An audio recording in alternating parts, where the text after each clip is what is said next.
Welkom terug by die groot ontbyt. Nou na 'n paar weke van plofbare getuienis voor die skoorverhoor, gesels ons 'n bietjie oor die padongelukke fonds vanmôre.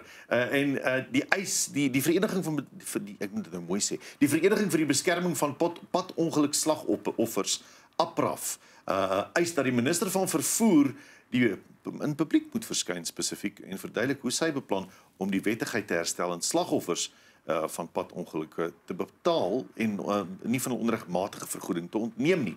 Dis nogal belangriker as wat 'n mens dink en dit het 'n enorme effek op 'n groot deel van die gemeenskap. Ons selfs vanmôre met Gert Nel spesifiek hieroor. Goeiemôre Gert. Goeiemôre julle. Dis lekker om in die ateljee te hê. Dankie vir jou tyd en moeite. Ons moet praat oor die verslag van die vereniging vir die beskerming van padongelukslagoffers. Wat sê dat daar in die padongelukke fonds op hierdie stadium 'n 5-punt plan is binne in die fonds self, wat spesifiek daarop fokus om minder geld uit te betaal aan slagoffers in effek.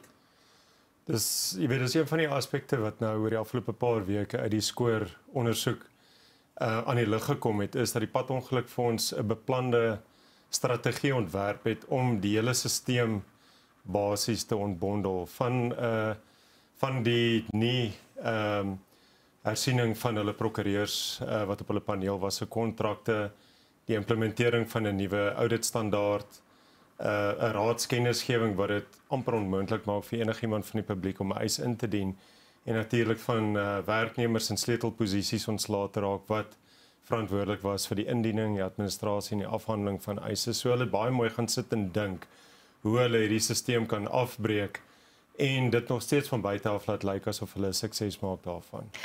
Dis nou presies wat ek wou vra, want hulle het 'n beeld geskep van stabiliteit terwyl dit eintlik alles net besig was om te vererger. Presies dit is regtig, jy weet, en van ons kant af het ons al vir jare lank 'n pleidooi wat ons vir die besluitnemers, jy weet, hierdie ding aan die lig wou bring en ons is baie dankbaar vir die uiters bekwame werk wat die voorsitter van die skoorkomitee en die lede daarvan doen om al hierdie aspekte wat ons nou elke week sien aan die lig kom in die skoorondersoek, jy weet, en dis eintlik in die publieke oog, jy weet, dinge soos die auditstandaard wat hulle met die ouditeur-generaal seker al 2 of 3 jaar mee aan die beklei is en hulle kom net nie voor nie. Elke keer word hulle 'n bloedneus gegee in die hof en hulle kom maar net weer terug en sê maar dis fyn. Ons gaan maar net aan daarmee, jy weet, asof wetteloosheid regtig aan die orde van die dag is by die padongelukfonds. Hulle ignoreer eenvoudig net hofuitsprake, enige aspek wat enigstens teen hulle gaan of teen hierdie strategie van hulle gaan, vee hulle net eenvoudig van die tafel af, jy weet, en jy weet, dis soos, jy weet, om belasting te betaal. Ons almal doen dit, ons hou nie daarvan nie, maar ons doen dit, maar die padongelukfonds werk anders, jy weet, as iets nie in hulle guns is nie, dan doen dit eenvoudig net nie. So, mens dink byvoorbeeld aan die chaos rondom hulle hoofuitvoerende beampte die laaste ruk. Mens dink aan die hoeveelheid negatiewe publisiteit wat hulle wel kry in die media, maar dit kom daarop neer dat dit maar nog steeds die oënskynlike illusie is van die padongelukkefonds. Daar moet op 'n stadium moet daar 'n daadwerklike verandering in die prosedures van die padongelukkefonds wees. 'n verbetering in die strukturele bou van die padongelukkefonds. Gebeur dit regtig? Is daar 'n verandering en gebeur ten betere? Weet jy, Pierre, die realiteit net waarmee ons deel, ek doen hierdie werk al seker langer as 25 jaar, jy weet, en ek het op 'n stadium met die fonds gewerk, toe die fonds soos 'n Ford fabriek gewerk het. Eis het ingekom en het hulle binne 120 dae afgehandel, geskik, uitbetaal binne 14 dae. 120 dae. Dis amper ongehoord deesdae. As jy dagvaarding in jou afdeling gekry het, was jy ingeroep gewees om te kom verduidelik wat het verkeerd gegaan op daai instruksie. Dis hoe effektief die padongelukfonds op 'n stadium was. En sedert 2000 is hy net heeltemal uitmekaar uitgehaal op verskillende vlakke. So ek stem of ons stem definitief saam, daar moet veranderinge wees statutêr om die stelsel meer vaartbelyn te maak, maar ek dink die fonds se groot probleem is mannekrag. Hulle het eenvoudig net nie nou genoeg mense om die eise intern te kan doen nie, wat eintlik die kern of die crux van die saak is. Hulle moet net meer bekwame mense kry met regsagtergrond. Kyk, die fonds is 'n litigasie struktuur. Alles wat daar gebeur in terme van 'n wet en moet binne 4 hoeke van daai wet plaasvind. So hulle moet genoeg mense kry wat eiserprokureurs tegemoet kan gaan en met hulle eise direk kan skik. Daar's geen rede hoekom hierdie eise hof toe hoef te gaan. Jy kan hierdie eise binne 4 of 6 maande afhandel.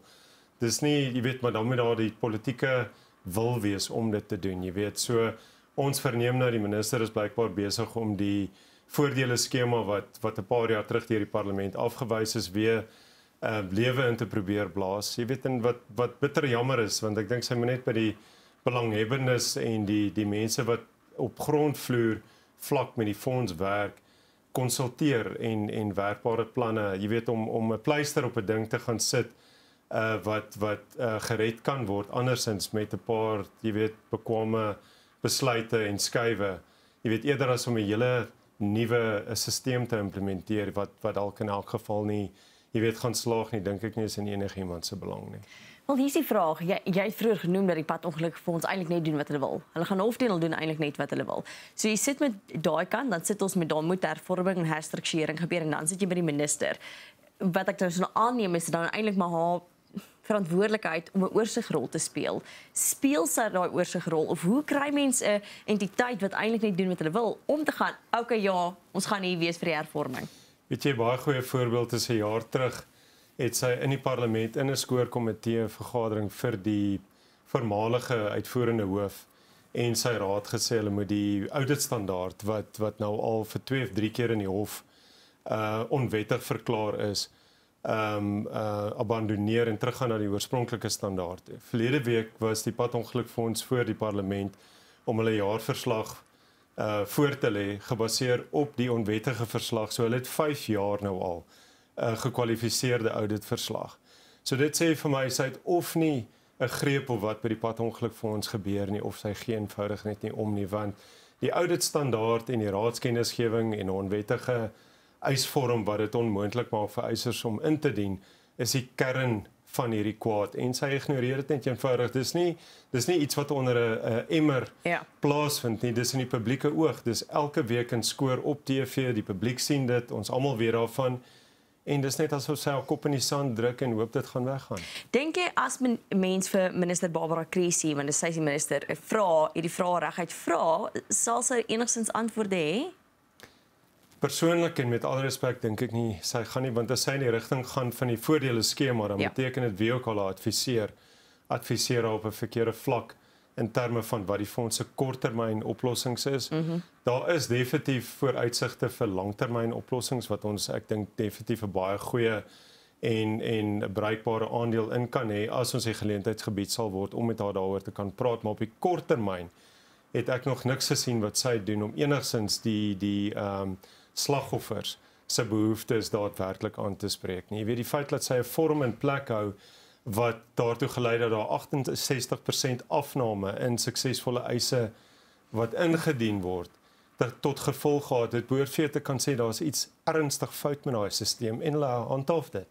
Dis net asof hulle eenvoudig net dit ignoreer, soos wat hulle nou maar in die howe ook doen. Hulle sal nie hou van 'n uitspraak nie, gaan hulle met aandam mee of hulle appeleer dit totdat hulle maar net nog weer 'n keer 'n bloedneus kry in die hof. Dis regtig, jy weet, baie bekommerniswaardig wat op die oomblik daar aangaan. Slaan my dronk, is 'n fonds wat gestig is om die slagoffers van padongelukke by te staan, uit hulle pad uitgaan om hulle nie by te staan nie. Pierre, weet jy wat, dit is presies wat hulle doen. Ons het verlede week weer geluister na 'n getuie wat by die fonds gewerk het in die tyd. Wel, sy persoonlik was verantwoordelik geweest vir die vorm wat soveel mense nou uitgesluit het en die manier waarop sy optree en getuienis lewer asof sy een of ander medalje moet kry vir die werk wat sy gedoen het terwyl sy duisende mense se lewens verwoes het. Dit is die houding van die fonds en jy kan sien die getuies wat namens die fonds kom getuig, hulle dink dit is 'n grap, jy weet, so ek dink regtig waar is tyd dat die minister en die departement daadwerklik optree en vir die publiek wys. Ons het 'n belang by wat hier aangaan en ons wil die eisers help en ons wil 'n verskil maak. Hulle kan dit vandag doen as hulle wil.